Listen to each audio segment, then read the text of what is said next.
What's happening, fam? L.A.R movement still moving. As y'all can see by the title, being the indifferent black man freed me. Um, this is a hobby, YouTube. Shout out to Kendra, the Crimson Cure. Shout out to Dr. T. Hassan Johnson. You know, that great panel he had earlier was Angry Man, BGS. Who the hell am I forgetting? Edward Anderson had a live today. I didn't see my homeboy O'Shea today, but shout out to him anyways. I listened to something from Donovan too, and I made a comment in Kendra's chat. Shout out to the real Dana. She's on live right now too. Go check it out. But I made a comment today that, you know, when you're indifferent, people have a hard time dealing with you. It drives them crazy. And brothers like, I never thought about that. And I was just in Kendra's chat, the Crimson Cure. If you're not subscribed, subscribe. I'm going somewhere with this. So just ride with me, because for some of y'all who don't understand, like, I'm chill. Like, you know, on YouTube, I'm chill. I'm chill in real life for the most part. And I've been through a lot of things that I haven't discussed, and I'll probably, maybe I will, maybe I won't. I don't know. But I learned a lot of things along the way, and one of the things was to become indifferent. And when I say I became indifferent, I don't care either way or the other, because as a black man, I know society don't care about me one way or the other, so I don't have to necessarily be so compassionate and so empathetic to a world that's not compassionate and empathetic to me. So, you know, at first it bothered me, and then I was like, they ain't got no love for me. So what am I tripping about? And I think the concept of no man is an island and no man can be alone or should be alone, and that this, that, and the third, I think that gets in the way sometimes of, you don't have to necessarily be an island to be indifferent. And that can free you. And what I mean by that is, you know, let's just start with rule number one.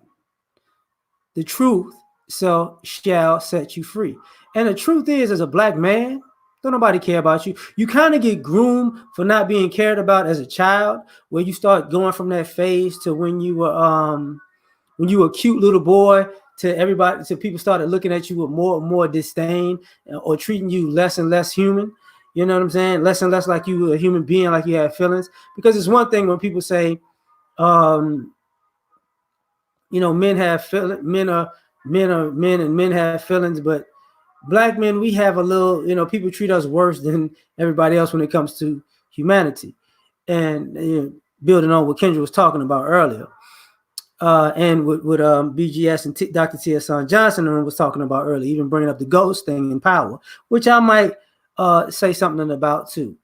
But the truth shall set you free. See, when, in my opinion, I became indifferent when I realized, look, man, you know, if I'm going to be the only person that has my back, I know people will be like, oh, that's what you get a wife for. No. I mean, he who finds a wife finds a good thing. But in the times, it's increasingly hard to find one of those. So let's be honest. Women don't have your back. What's up, Faith? You know, Jameson, what's happening? You know, I've been raised to in a way where, you know, some of the most influential people in my life were actually my grandmothers. But outside of that, no. And the same thing with the fellas. Like, you know, the older black men, did they try to raise us up to be men? No, we were just people to use and hopefully get them on, or get them a promotion, or get them something. You know, we're just part of their resume. And I'm talking about the people who did it the wrong way. You know what I'm saying? Well, I know you got to love yourself first. Exactly. I appreciate that, Faith. You know, but that's the thing about it. Well, when I became indifferent, because, you know, people was like, oh, you should care more. Care about who more? Why should I care about you more than I care about me? Why should I be a martyr for you? You ain't going to do nothing. You wouldn't piss on me if I was on fire. So I became indifferent. And that ticked people off. Jennifer, what's happening? You know, And that ticked people off because all of a sudden I was supposed to put myself on the back burner. You as the man is supposed to, as a real man, if you're going to be a real man, as a black man, yeah, that's nice. That's nice. I hear you. I hear you talking. What's up, good man? You know, I hear you talking, but what the problem with that is you only saying that so you could benefit. So I became indifferent. I'm like, no. You think I'm a crash dummy for you? No thanks. And then, well, I'm not. I don't want to just use you. You know, I'm there for you. You see, I gave you some Kool-Aid. Oh, so you give me the least amount of effort ever, but I'm supposed to be all in with you. We're supposed to be a team. We're supposed to work together. Nah, no thanks. And the older I got, and the more indifferent I got, you know, people was like, damn, you know what I'm saying? Man, Camplo, thanks, fam. You know, hey, thank you. You know, people got more and more upset because when I was younger and more in trying to be a good human being and treat people with, you know, kindness and decency and respect, I ain't get no love. And don't get it twisted. I still am a kind human being. I'm still a good person to other people. I don't even like saying I'm a good person because that don't even sound, because most people who say they're a good person are not a good person. So that bothers me to even say. So I want to strike that from the record. But the thing about it is, it's like, but at the same time, I have this policy where, listen, I could walk away from you in 30 seconds and that's it. Not a big deal. Why? Because as a black man, most people come and go out of my life. Most people, for the most part, came and went out of my life because they wanted something, they got something, and they bounced. Or I didn't do something they wanted, so they bounced. They were never really there for me. They were never really there because they was down. They were never really there because they cared. Mike Ely, what's happening? You know, Paul, what's happening? Oh, okay. Plan for the worst, hope for the best. I got you. Well, thanks, Faith. You know, now the other thing about this, you know, part two of this is being indifferent, being the indifferent black man freed me because I didn't care about the stereotypes. See, a lot of times people put all these stereotypes on brothers. What's up, Eric? What's up, Cheryl? Like, people put all these stereotypes on black men, and you're supposed to care about the stereotype, you know, more than they do. You're going to be violent, right? And I'll be like, yeah, all right, man. Okay.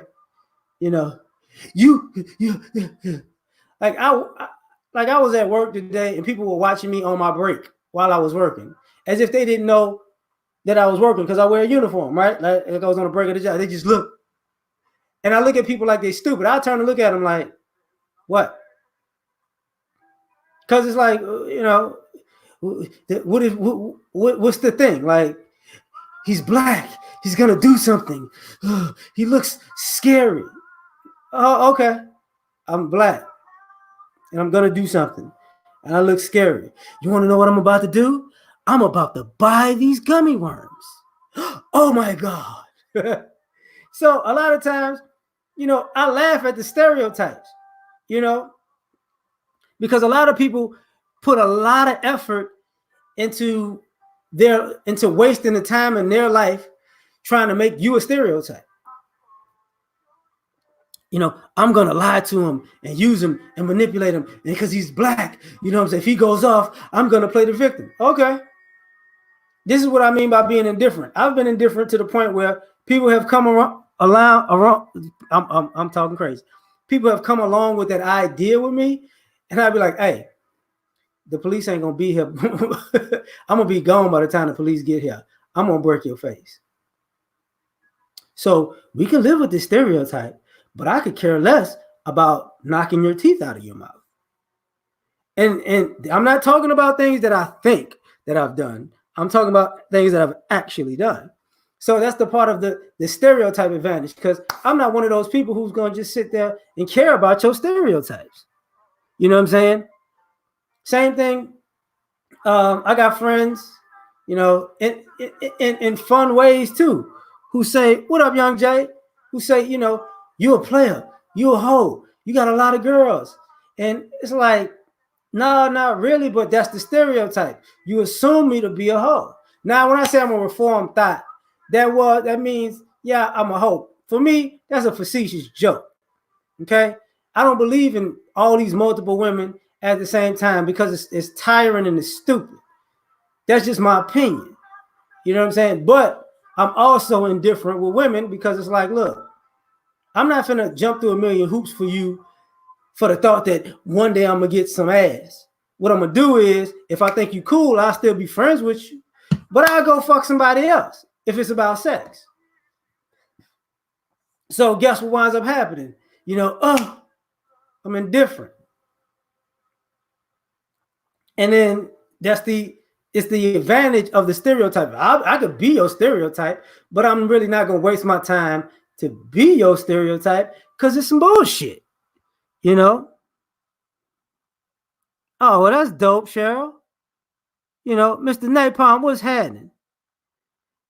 You know, so I'm glad. I hope I give you something worthwhile, Mike. What's happening?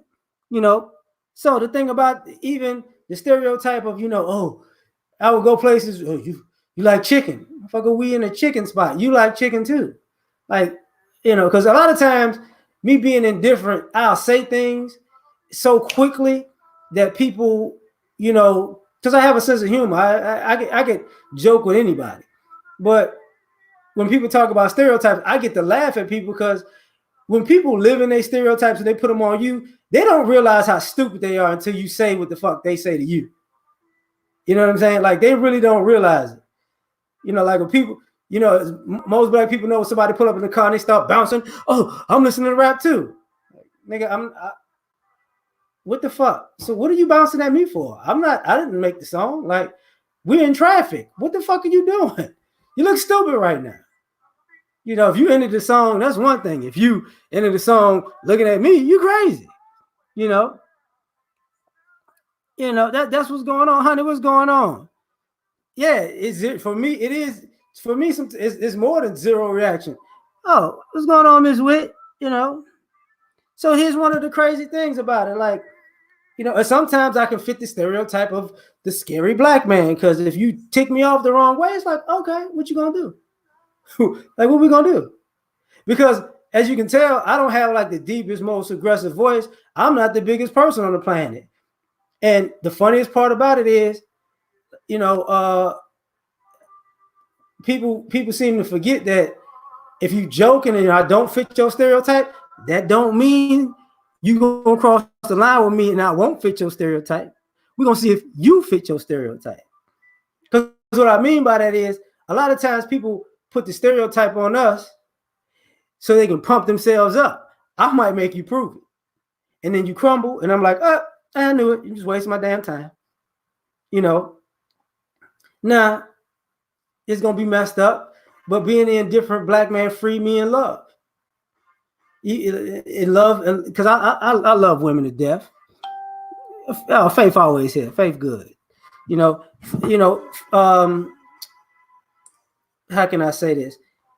One of the things that cracked me up is, you know, when I can be very romantic. I got a Valentine's Day date that we call our anniversary. What's going on, man? What's going on, Jamal? What's happening? So when it came to romance and love and going the extra mile and treating women well, you know, true be told, T-Ray, what's popping? True be told, loving, you know, most black women over the years never worked. Mahogany, don't you do that again. Thank you. You know, it didn't work. And I'm a person who I'm kicked back in my chair right now. So y'all about to hear some things about how, you know, how being indifferent freed me. Seriously. I'm gonna tell you what happened.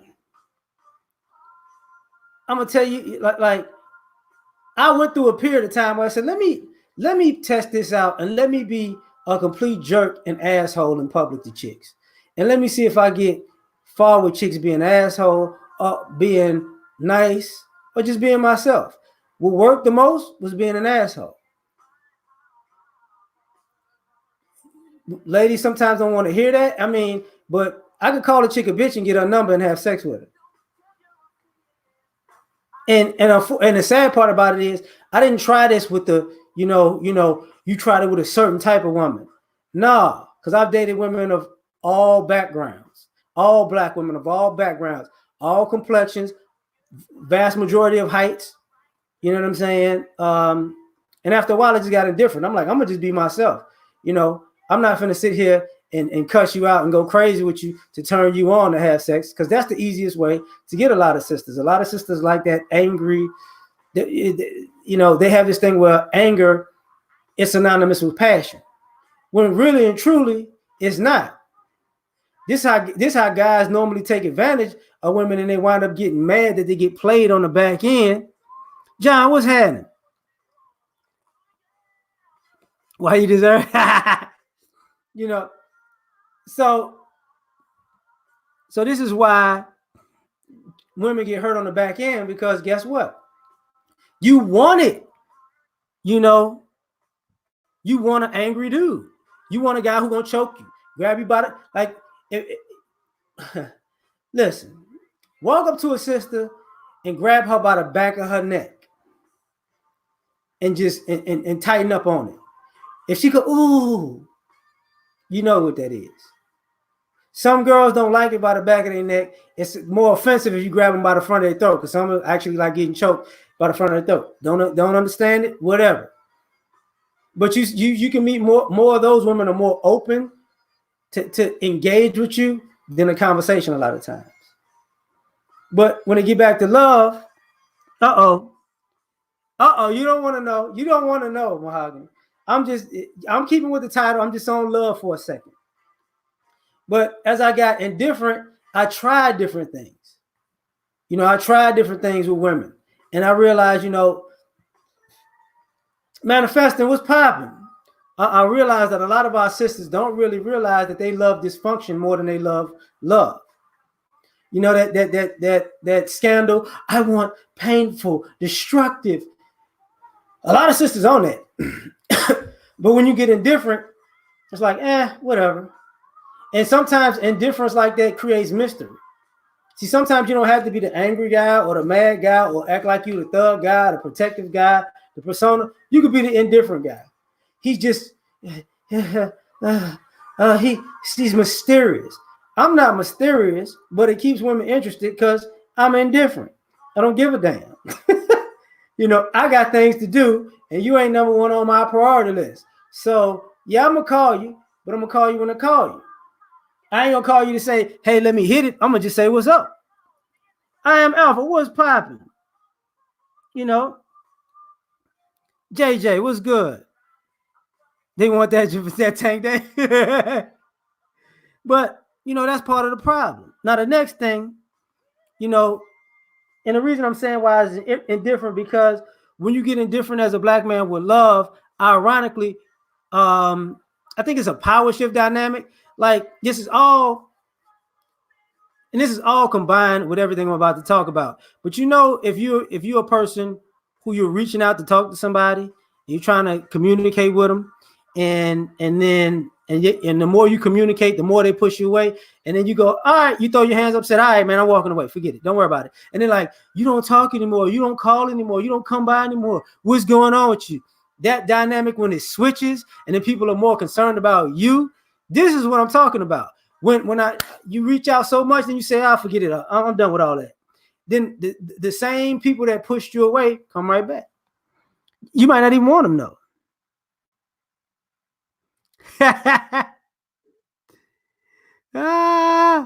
LC, what's happening? Brother, what's popping? I ain't gonna put that up there, baby. You like a little man. I ain't gonna tell on you, baby. But the same thing happens with family. See, being an indifferent black man freed me from family too. See, sometimes we have those, we family, we blood, we got to stick together. We family. You got to let that go. You got to forgive. You got to forget that. You got to move on, because we family. You know what I'm saying? We family. And then it's like, oh, okay, we family, huh? And the weird part about it is, as I got indifferent with family, the relationships got better. See, I had family lied on me, cheated me out of things, stole from me, played me. And I'm gonna tell you how the relationships got better. I just stopped messing with them. You know what? I'm good. We done. And I remember having a conversation with one of my favorite family members about we family. And I said, you know what?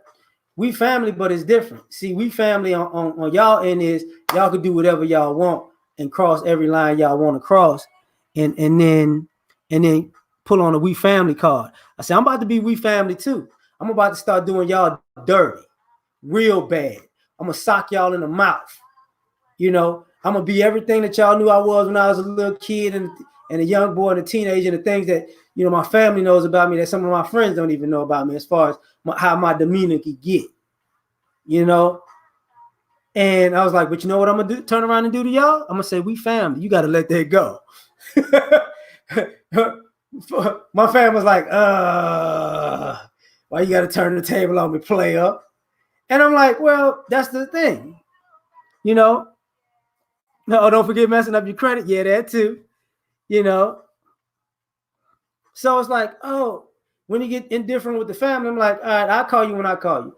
I'll see you when I see you. You won't come by? Because I was also that family member. I was flying and driving and going places to see places when I was a teenager and a young man, always having to go see somebody. But these people never got up out of their seat to come see me. So I was like, you know what? What I'm going to see all y'all for? Why? I sure would love to see you. Well, get your grown ass up and come see me then. What you talking about? You know, you need to come by. No, I don't. And the more I became indifferent, the more I found peace, because what winds up happening is, even with family, when you become indifferent, being an indifferent black man freed me because it made me peaceful. Because now I don't care about everything you got going on. I don't care what we're supposed to be in your mind, because I'm just a tool to you. So how about, you know, you're not even gonna put me in a yes or no situation. I might not think about calling you or seeing you. I might go 3-4 years without even thinking about you. But I feel good. I'm at peace. My heart is in the right place. Because the indifference comes from getting your heart broken so many times. You realize I accepted people. And this is where my indifference, even with family and anybody else, comes. I had, as a black man, I've learned how to care about me to the point where I can accept you for you, and I can accept you for who you are. And here's the thing: I might accept you for who you are better than you accept yourself for who you are. So I'm indifferent to who you're gonna be, because I got family members I love dearly, but I know if this situation popped up, they'll snake me and stab me in the back so fast, and I tell them to their face, yeah, I love you, but see, if this came into play, I'm not messing with you. You know, I'm not. So it's like, don't worry about it. I don't love you neither. I don't love you. Like, I don't love you enough to not love me, so you can feel good. Esoteric, what's popping? I think somebody else was in here. Yeah, exactly. Yeah, I like that one. You know, exactly. The power, no validation. You know, that's the thing. So that's the one thing. Even with family, you know, it freed me, because it's like, you know, relatives, you know, blood, water, it really don't matter. You know, if we family, you gonna let me have my peace, because I gotta let you be everything that you gonna be that was ignorant as hell. So I'm gonna be indifferent to you being ignorant as hell. If the drinks start coming out and I know you're a bad drunk, I'm gone. You know, if you one of them people that gossip and cause problems, I'm gonna say, hey, what's up? Give me a plate. I'm gone. And I'm indifferent to you. And if you bring your story to me, I'm like, hey, look, I know you be on that bullshit, right? I don't even want to hear that stupid ass story. I'm just gonna tell you that right now. I don't even care. But my kids, I don't give a fuck about you or your kids. Because you be playing them kids, so you're not finna use them kids on me. I'm just saying, get out my face. I'm not helping you. I don't care. That's what, and it sounds cold. And I love all the kids in my family, but I'm not gonna let their parents use me to do what they not doing with their own kids. Not finna happen. No thanks. Now, ironically, being indifferent black man freed me creatively. See, people don't, when it comes to a lot of things creatively, even doing this as a hobby, even rapping and shit like that. I used to writing a book I wrote, and still thinking of writing this other book that is gonna happen. What's up, Chaos? Being an indifferent black man freed me, because to be indifferent, you kind of like neutral. So guess what can happen creatively? I can be open to whatever comes. So I'm not stuck in one emotion. I can, if I'm feeling mad, I can create something happy. If I'm happy, I can create something sad, because I'm open to what's going on. I'm not so stuck on an emotion that I can't transform that emotion into something different. I can turn my pain into humor. I can turn, my humor into intellect. You get what I'm saying? So being indifferent freed me creatively, because it's like it limits the possibilities, because my feelings aren't so involved. Even necessarily logic sometimes isn't necessarily involved, because indifference, I could just see something. Sometimes I could see something and break it down logically, and sometimes I'm just looking at stuff like, okay, I'm just breaking it down because I can look past the thing. And that's what helps me even personally, like being able to look past something to say, okay, I see what's happening right now. I see this pattern.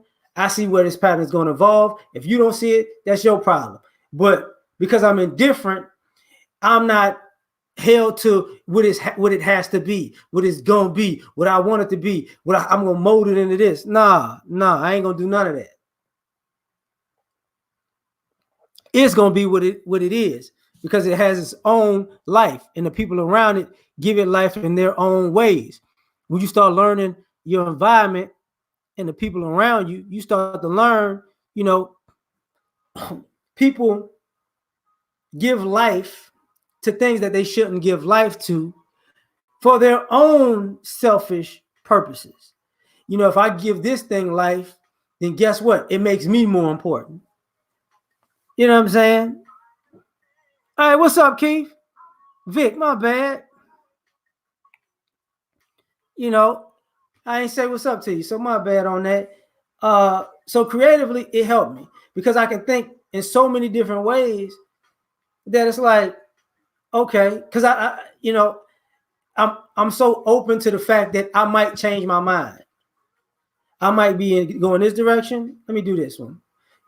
It makes me open creatively, but also in a spiritual way too, like religiously, because I became open to God in different ways. Teach people how to treat you. I got you. Thank you, Faith, and thank you. I'm sorry I didn't say thank you. Thank you very much. But creatively, it made me think about, when I became indifferent, it made me look at religion differently, because that's when I was like, because I had read the Bible as a child, I had actually read it, and then Torah is the first 5 chapters, then the Quran chapters in the Bible, then you Book of Barnabas and this, that, and the third. You look at Prometheus and the Iliad and the stories of the quote unquote Greek gods who were actually African gods. Y'all didn't really know about that part. Ms. Witt, thank you. Hey, what's up, Sister George? How you doing? Wow. Thanks, Ms. Witt. Thank you very much. I appreciate it. What winds up happening was I started realizing all of these religions are connected, because I became indifferent. I didn't become stagnant. I remember having some people over my house, my mother and some of her friends, and it's like, would you know about Islam? You ain't had Muslim stuff? And I was like, I got the Quran sitting right there, and it was all out of pocket because the book was there. I'm like, it's a book. Read it. Most of it is the Bible. You want to know the biggest difference between the Quran and the Bible is how Jesus was died. That's the biggest difference. That's it. The book of Muhammad and Jesus died differently. In the Bible, Jesus was crucified. In the Quran, Jesus wasn't crucified. It was kind of like an illusion because God thought he was too good of a man to get crucified. So everybody saw one thing, but he saved his son. That's why, he wasn't dead, this, that, and the third, right? Tony, man, thank you. But I had to be indifferent to open myself up to the possibility that, you know what, let me see other things. Let me not be so boxed in, by all of this, whatever. Because all of this stuff that how they treat us and how they act towards us black men, guess what? It bogs you down from actually being self-actualized. So when you become, for me, get closer to being self-actualized, I just got indifferent. I'm like, man, I'm getting all that muck is your problem. It's not my problem. My problems are my problems. I'm gonna handle my problems. What you put on me, that's your goddamn problem. You gonna keep it. Now, the sixth thing that I gotta say about this, number 6 in this one, is firsthand thanks.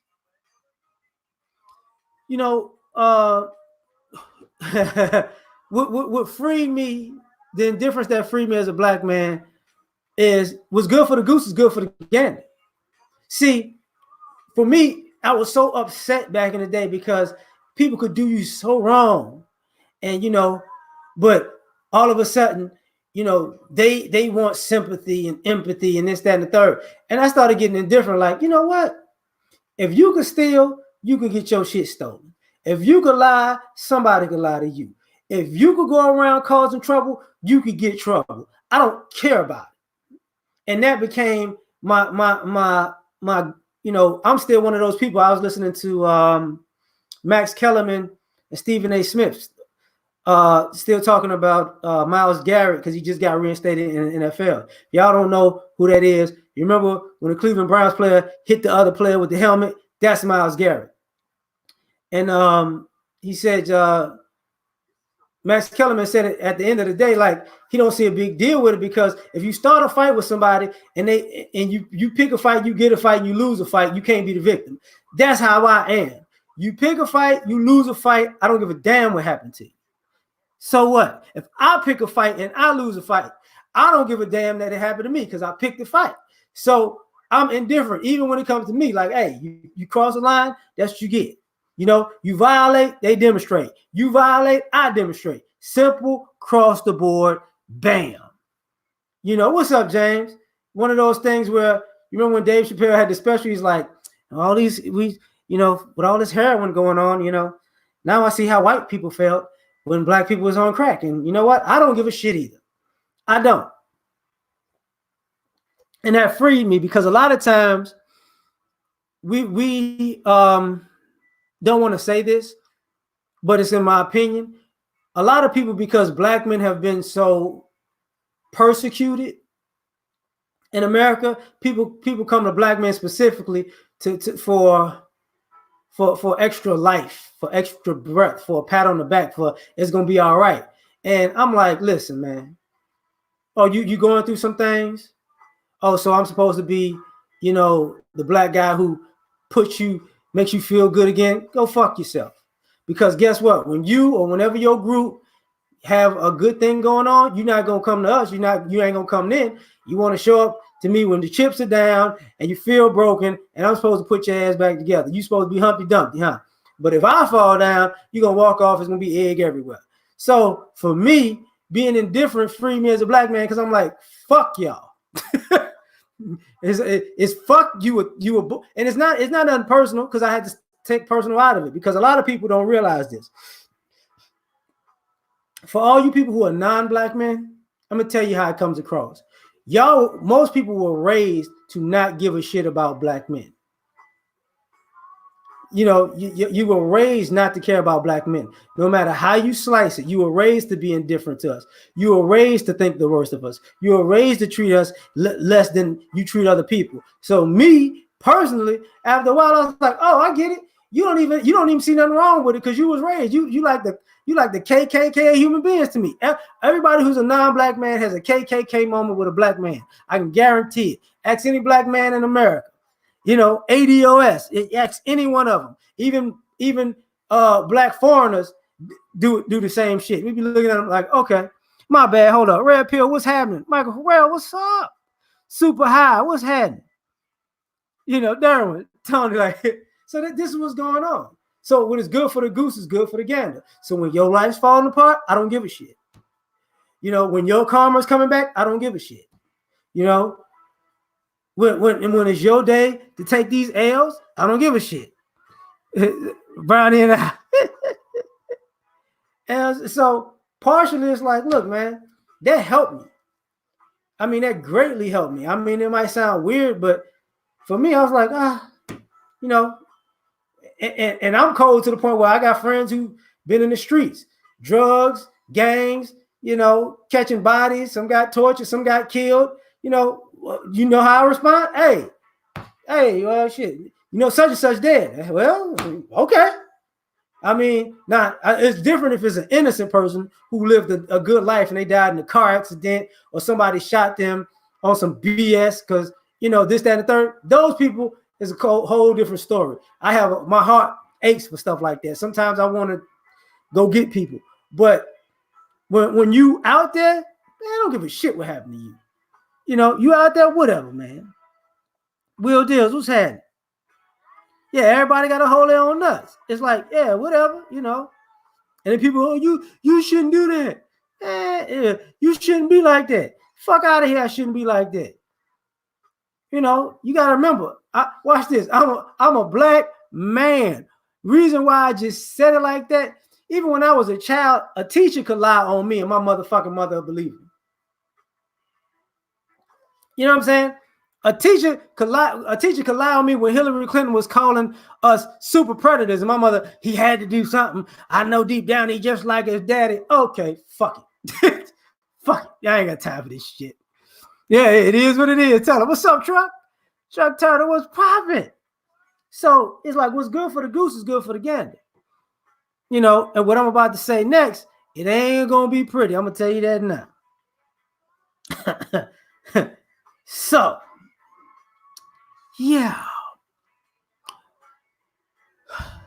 I became indifferent. Being indifferent to the black community freed me too. And I know we talked about SYSBM and, back in the day it was Blackistan and you can't lead the community and fight for the community and fight for the... Let me tell you what happened.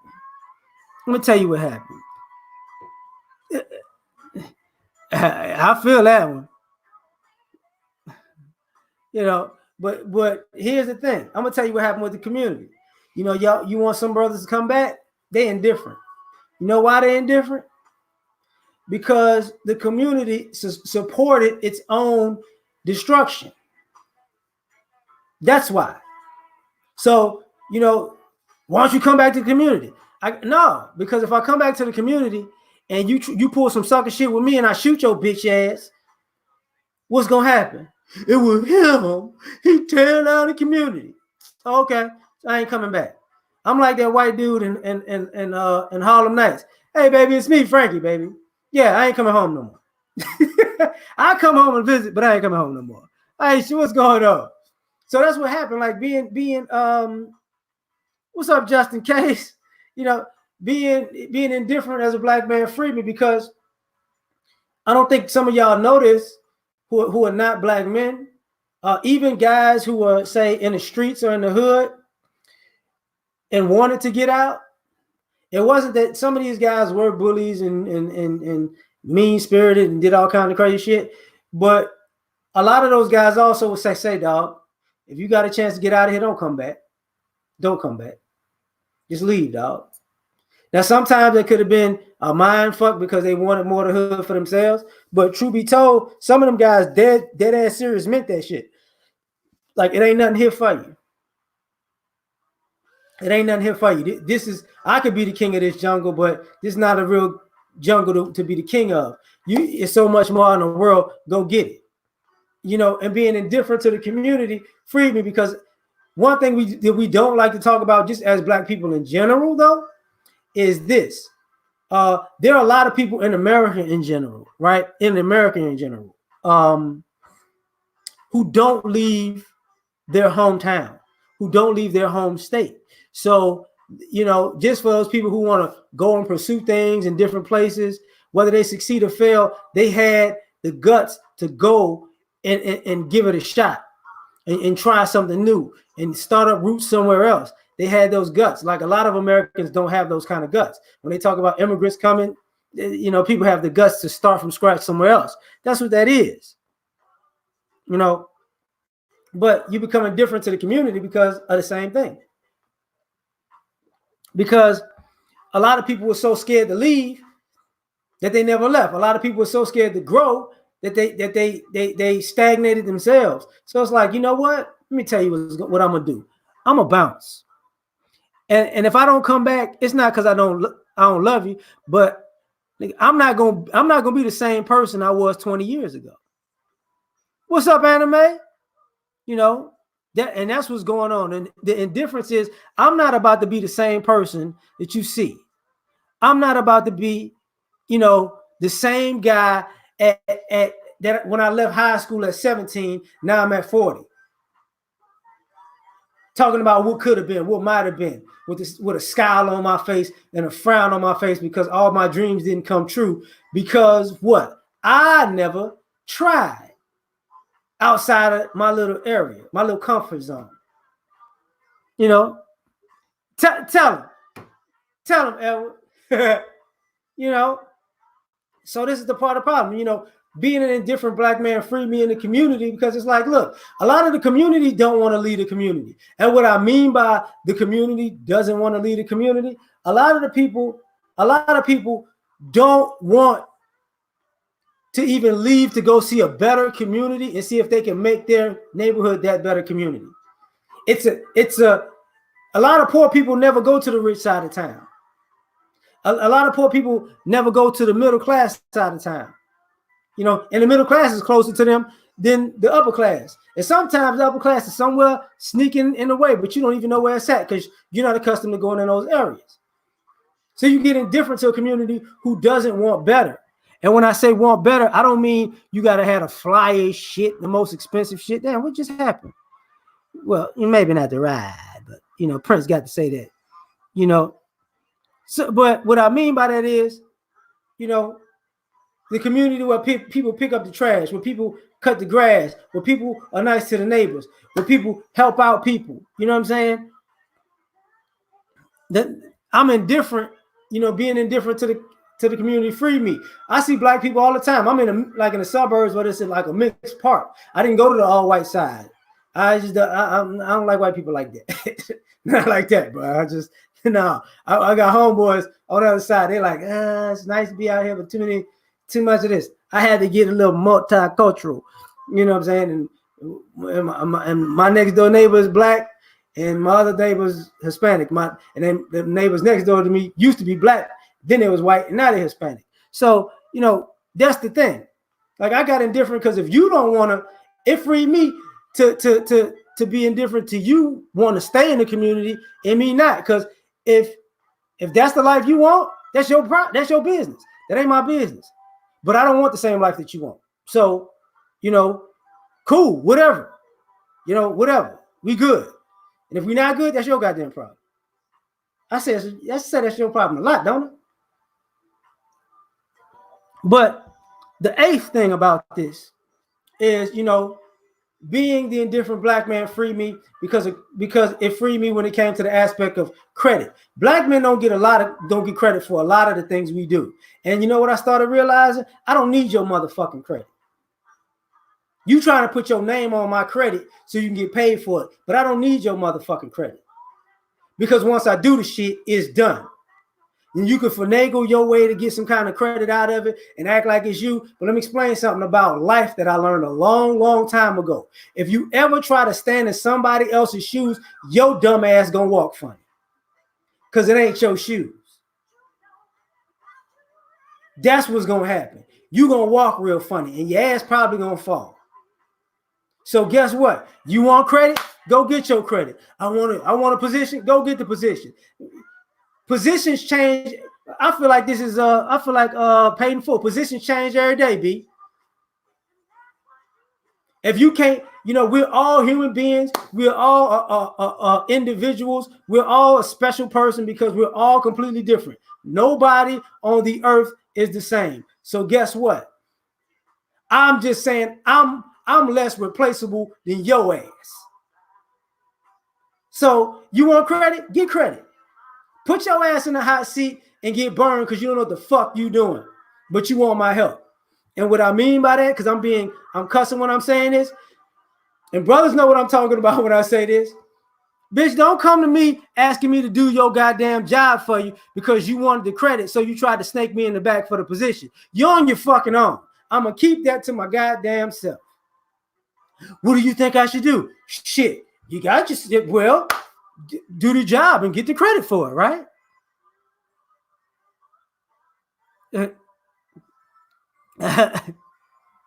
They getting so that's the part. I see you start to understand, Faith. But that's what it's about, Daddy don't never get credit, right? Your daddy don't get credit. Fuck it. Give your mama all the credit. Bye.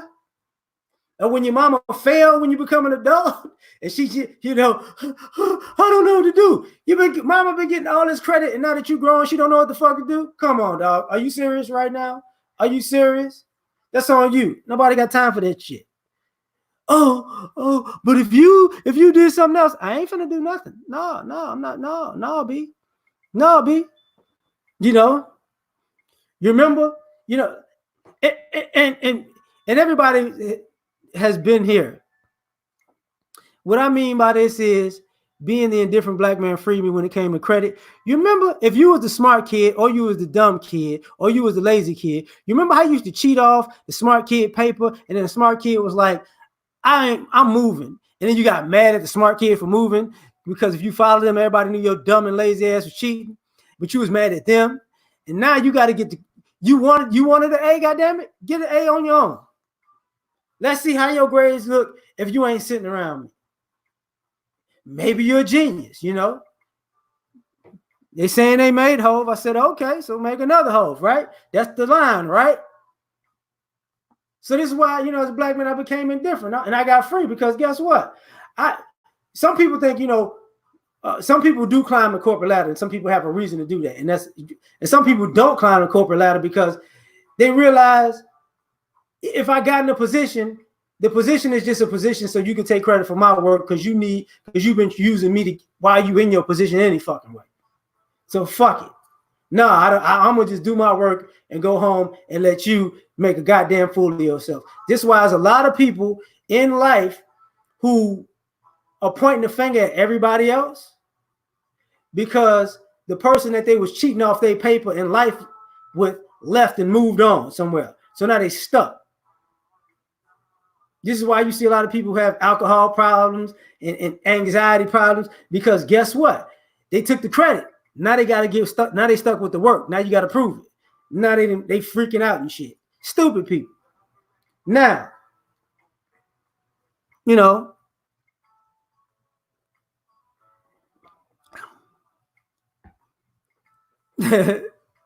so the ninth thing I got to talk about is why being a different black man freed me is because, it's a waste of time. It's a waste of time to be so invested in other people's shit, other people's emotions, other people's imaginations, other people's need to feel a certain way. Other people's, I need you to prove it to me. I'm not gonna wait, jump through this hoop. I've been hurt. Break down my wall. Motherfuck your wall. Got time to be wasting time doing all this dumbass shit. Life is short. And being indifferent freed me because I realized life is short. Life is so short. Why am I going to waste my life, trying to help your life get better when you ain't helping your damn life get better?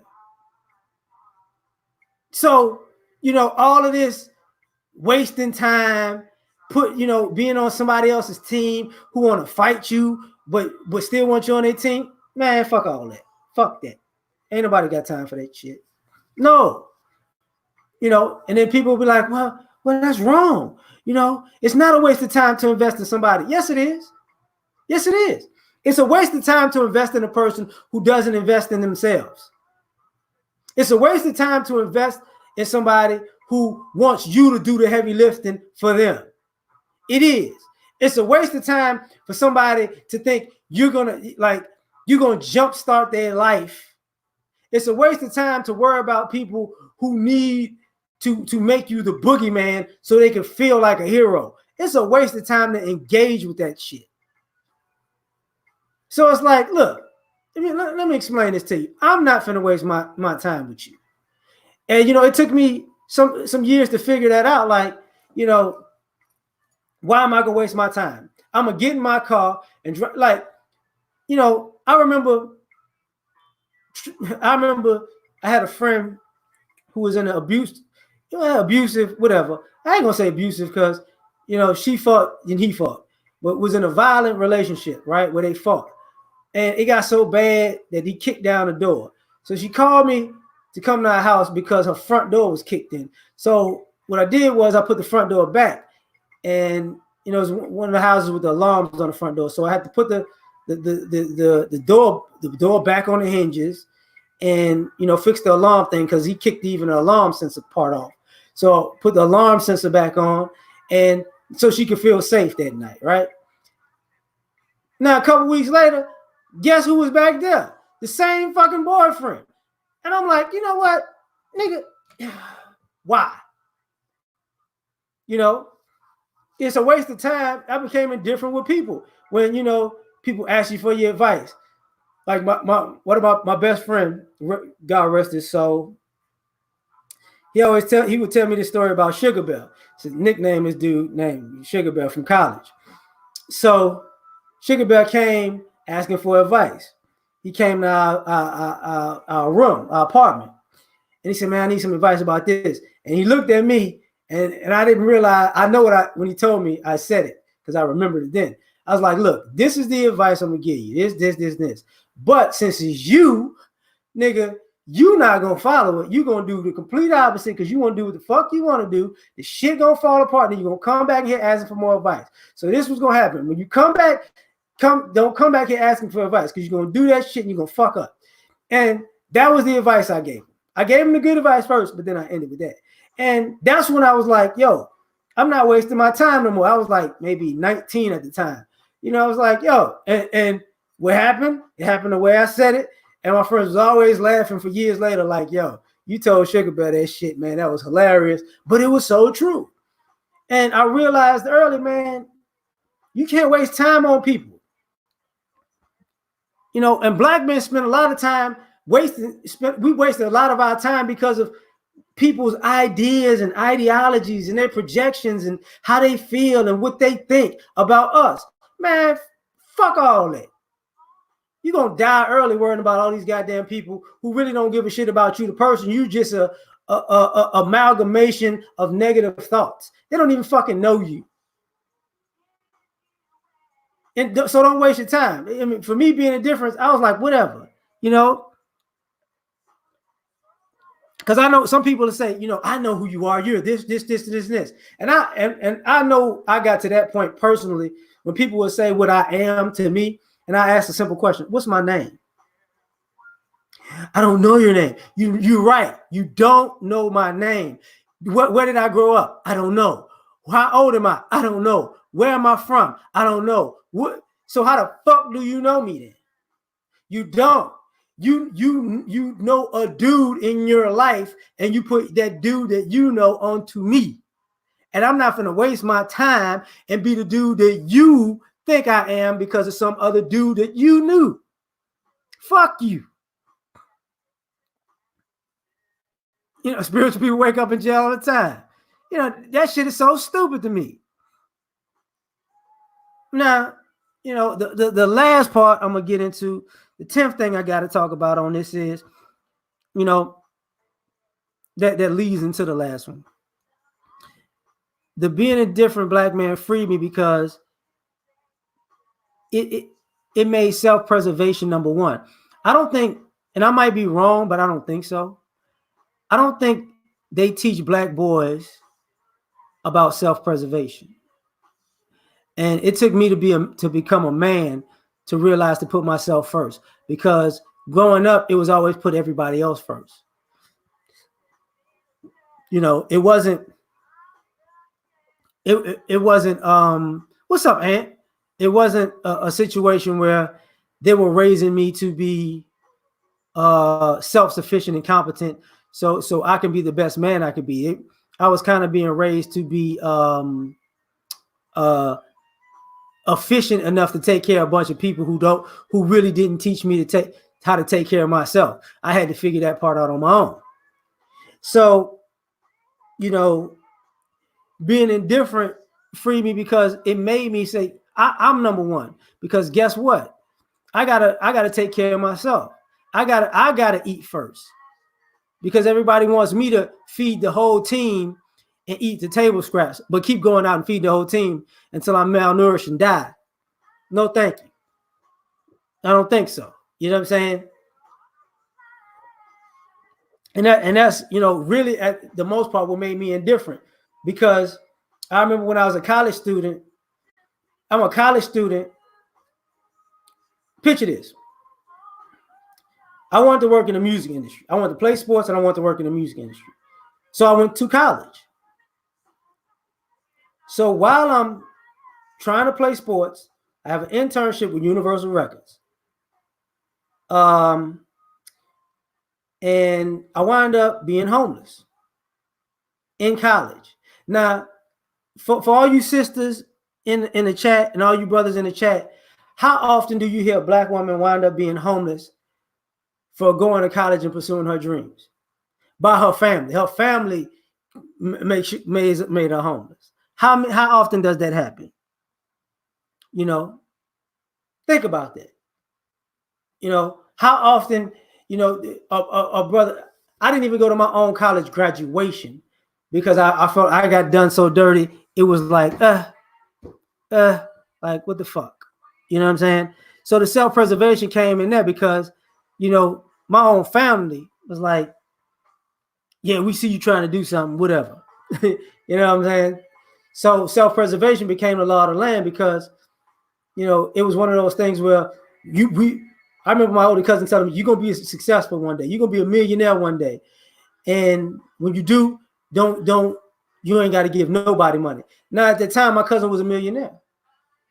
And what was interesting was, you know, even he invested in other family members. And I was like, all right, whatever. But he invested in me at times too. I would be remiss if I said like he didn't, because he did a couple of times, you know. So don't let me go too far on that. But that's the thing, because when I hear, you know, sometimes when I hear sisters say I got my education, I don't think they have to deal with. And I wasn't the first person or the last person that was a black male who had to go through something like that. You know what I'm saying? I wasn't. But self-preservation came in the sense of I became indifferent. You know, I was bitter for a while, but then I became indifferent because I was like, man, listen, man, I don't need to go see nobody. I don't need to go talk to nobody. I don't need to be the first one calling your punk ass. I don't need to be the one, you know, I'm broke. I'm living in my fucking car. I'm hopping from house to house to take a shower every goddamn morning. But I need to figure out some money to come see you in the state when you got all your shit together. No, thank you. That was my biggest lesson on self-preservation. Biggest lesson. And I'm not, and the lesson was actually when I graduated, my graduation date was like around Mother's Day, because I think I graduated on May 12th or something like that. What wound up happening was I drove to New Orleans to be my grandmother, my graduation week. And my grandmother took me to a graduation party with a young black sister. Whole family threw this big ass, threw a party in the park. DJ, barbecue, crawfish ball. And I'm sitting there in jogging pants, a t-shirt, and a fucking do-rag, thinking to myself, God damn. This how people treat people, they family when they graduate college? I ain't shit. Okay. Now I need to buy me some more white tees because my shit dirty now. I ain't got no family to do this for me. So ironically, it was one of those situations where I became indifferent after a bit because I'm like, okay, man, thanks, I be that. That used to be one of my songs too. Red Man analogy, I be that. Fredro, thank you.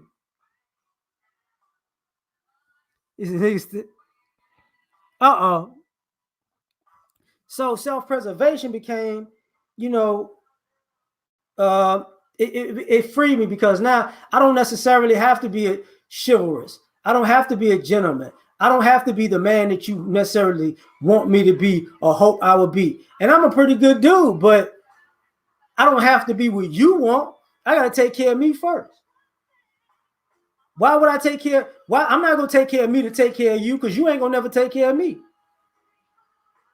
That's the thing. Like, I've seen so many black men who are successful who nobody takes care of them. They take care of everybody else and nobody takes care of them. And I've seen black men who were unsuccessful, nobody take care of them. And what I mean by nobody takes care of them, this is what I mean by the successful guys. If somebody says, this guy pays all the bills, does this, that, and the third, the least you can do is make this guy play or get this guy some water, or if the guy actually do something, do it. Well, I've seen successful black men who get that treatment, but it's full of fucking resentment. People, like I've seen so many successful brothers who, when you look at the outside, you see people catering to them because you think they're successful and they're doing things for other people. But when it all boils down to, it's a taxi cab ride, because every time somebody does something for them, they're charging them in their mind. And then one day here's the pay up. You remember I got you that plate? You remember that time you sent me to the liquor store to get you some Hennessy? You remember that time I gave you some water in the summertime? You remember that time, you know what I'm saying? You know what I'm saying? I wanted, I remember it was one particular thing. It was so fucking stupid. Somebody did something. It was so fucking stupid that they was like, remember, like somebody like took a charge. It was like, I took a charge for you. It's like, no, nigga, you was with me and you got yourself in trouble and you thought you could use my celebrity to get you out of trouble, but now you want to charge me for that shit. That's the type of shit that'll happen. You know who I am? You know who I'm with? Oh, okay. That's why I say self-preservation is like, nah, no thanks. It freed me to be like, oh, look, man, I'm not rocking with all this shit, man. James, what's happening? So now it becomes, everybody's charging you for what they're doing for you while you're doing everything for them. It's bullshit. But part of the reason why I'm so chill and at peace a lot of times is because I'm very indifferent, because I've accepted the reality that as a black man, I'm probably going to be the most beloved black man. I hate to say this though, and it sucks to say this, and it's kind of like, sometimes you speak things into existence, you put in the atmosphere, so I'm not going to say it about me. I'm going to say it in a general sense. It seems to me that as a black man, people love you the most when you're dead. And then they say and then they have an issue about all the times they should have loved you while you was alive. You know, then they think about all the times they did you dirty when they was alive, all the times you was there for them, but they weren't there for you when you was alive. When you dead, all that shit comes out. All the crying, all the people on the casket, all the, I remember all the good times. But when a motherfucker alive, you don't remember none of that shit. You don't even know that motherfucker. You know, so it's like, come on, man. Seriously? So for me, I became indifferent because I'm like, you know, do black men get their roses while they living? No. No. Starting with America's first black man that we won't even claim as black, Jesus Christ. You know, people didn't love him till he was dead. Thank you, Miss Natalie. well. But that's the issue, you know. And you could tell that because I became indifferent because I started realizing this. As a man, you know, how can I say this? As a friend, I wasn't a good friend until I was gone, and you had to deal with other friends who weren't good friends. As a man, I wasn't a good man until I was gone, and you had to deal with other not so good men. As a boyfriend, lover, you know, or you know, a man to a woman, I wasn't a good man until we broke up and you saw me with another woman, or how can I say, or you got with another man and the grass ain't greener. You know what I'm saying? And I accept it. Like, you know, as a father, you know, brothers know this too. As a father, if somebody gets in the way of you and your child's relationship, your child winds up being 25, 30, and then realize, oh, damn, for about a good 15 to 20 year stretch, I was just disrespecting the shit out of you for no reason.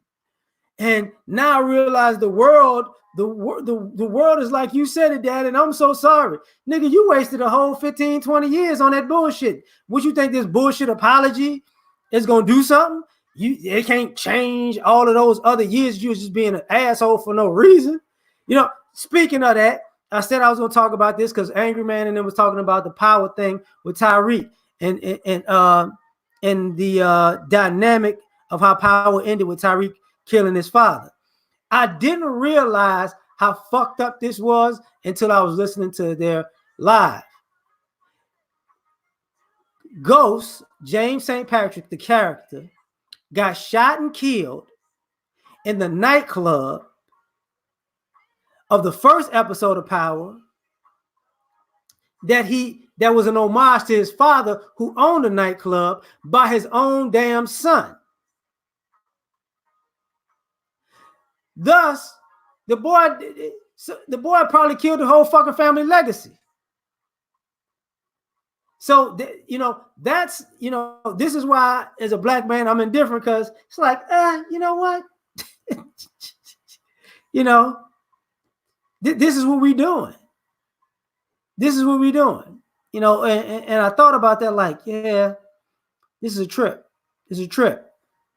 But, you know, the 5 stages of grief, the last one is acceptance. And I think brothers go through those 5 stages of grief to become indifferent, to be the best version of themselves. Because after a while, when you accept this, you know, I think it's more difficult.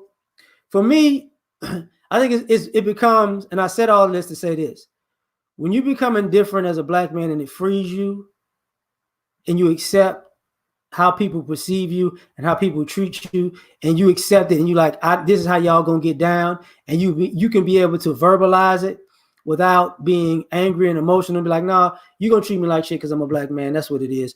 You know, you ain't gonna have my back because I'm a black man. That's what it is.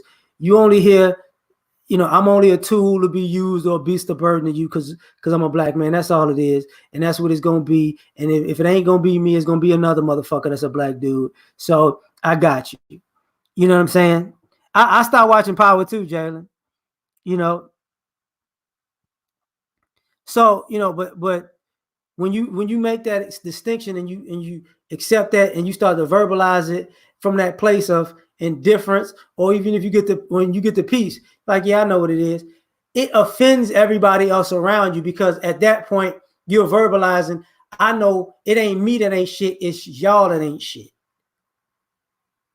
And the only reason y'all stay being ain't shit people towards black men like myself is because we're probably the only group of people that you can get away with it with. We're the only group of people you could start a fight with and get your ass kicked and we go to jail. We're the only people that you could lie to, cheat, and steal and walk away with all the goddamn shit. And if we call the cops on you, you might keep everything. We're the only people that you could do that to. We're the only people that you can blame for every crime in America, like drugs, when white people and Hispanics got the biggest fucking drug game in the world, and that's where they get it from. We don't ship none of this shit. We don't grow none of this shit, but we to blame. You know what I'm saying? Me Too movement. Guess what happened? A white dude start getting in trouble. Guess who to blame? We to blame, right? Feminism. Guess it was fighting against white men, right? But guess who to blame now? It's black men holding everybody back. Fuck it. Racism. The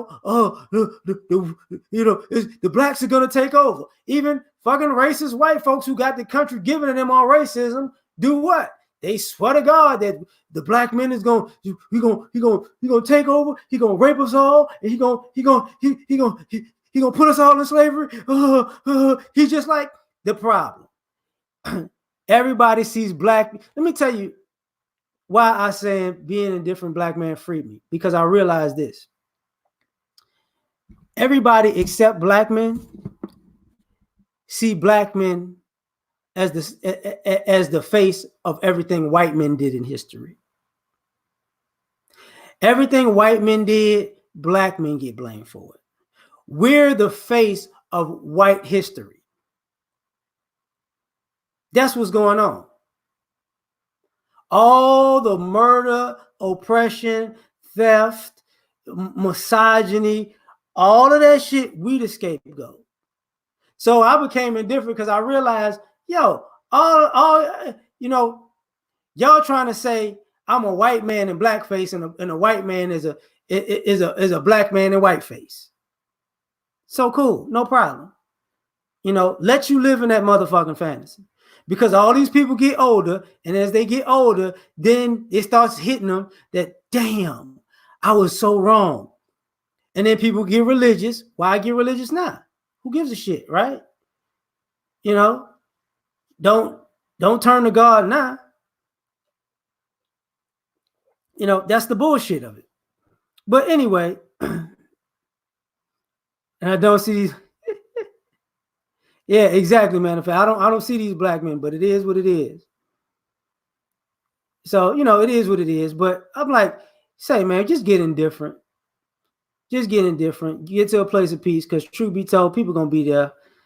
They're going to be on the shit that they on. And don't waste 10, 20, 30, 40, 50 years of your life because everybody got a fucking mental hang up that ain't got shit to do with you. So I'm done.